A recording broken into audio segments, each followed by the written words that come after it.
Hello, fellow duelists. This is Shadow of the Moon, and today we're going to be continuing the Yu-Gi-Oh! Progression series. So, in this video, I'm going to be talking about the last set in the Reaper format, which is Shadow of Infinity. Shadow Infinity came out in March of 2006, and it marks the end of the Reaper format, and quite possibly one of the most, definitely most fun formats that I've actually had the privilege of being able to play, and it was actually the last format that I played before I took my long hiatus. I think it was about it was like 3 years almost I took from playing Yu-Gi-Oh. This was actually the format that I went to my first regionals with, and first regionals too.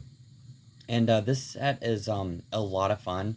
The series, it's continuing, and is going to be It's going to be dealing with cards from the first season of the last arc, which is the Shadow Riders and the Sacred Beast. So Shadow Infinity came out in March of 2006, and I modified my deck a little bit differently this time. I wanted to be a little more creative and more fun. And make more of a modern Reaper format deck, I guess, if that makes any sense. Reaper format, a lot of these older formats when you're young, you don't really realize how, good certain cards are. So, you kind of skip out on them and you kind of like, turn them over for different cards and different strategies.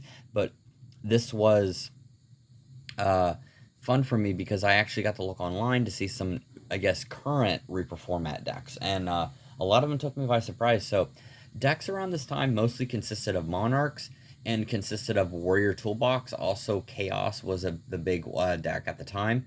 And there was a lot of different strategies coming out.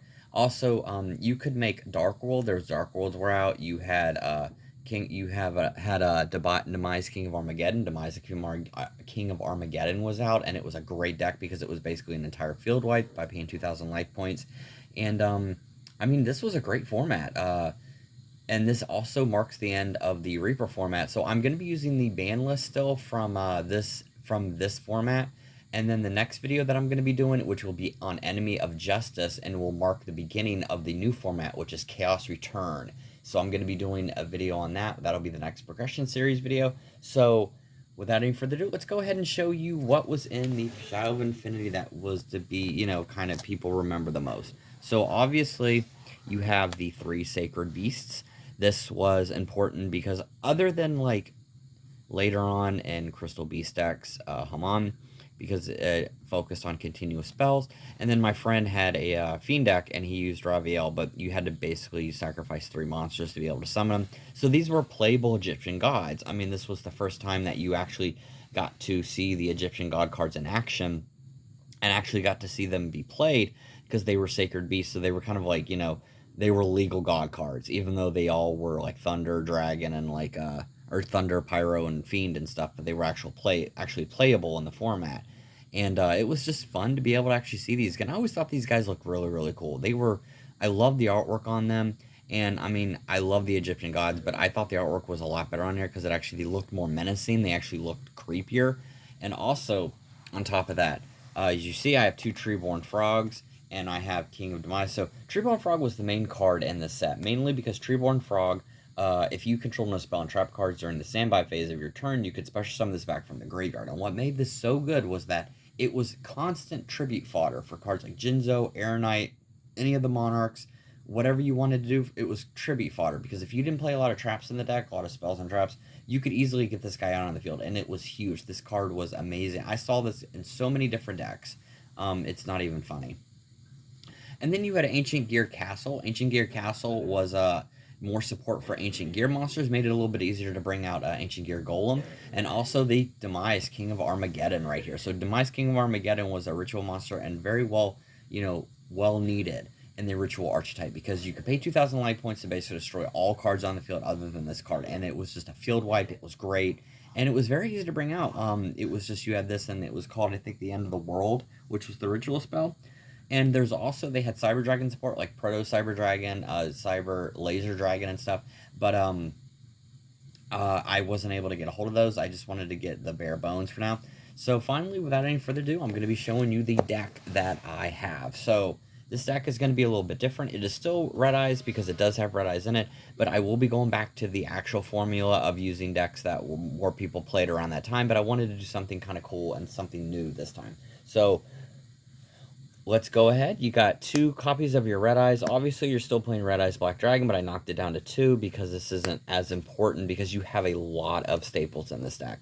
And then 1 copy of red eyes B Chick. This is the staple because this is an easy way to bring out red eyes Black Dragon.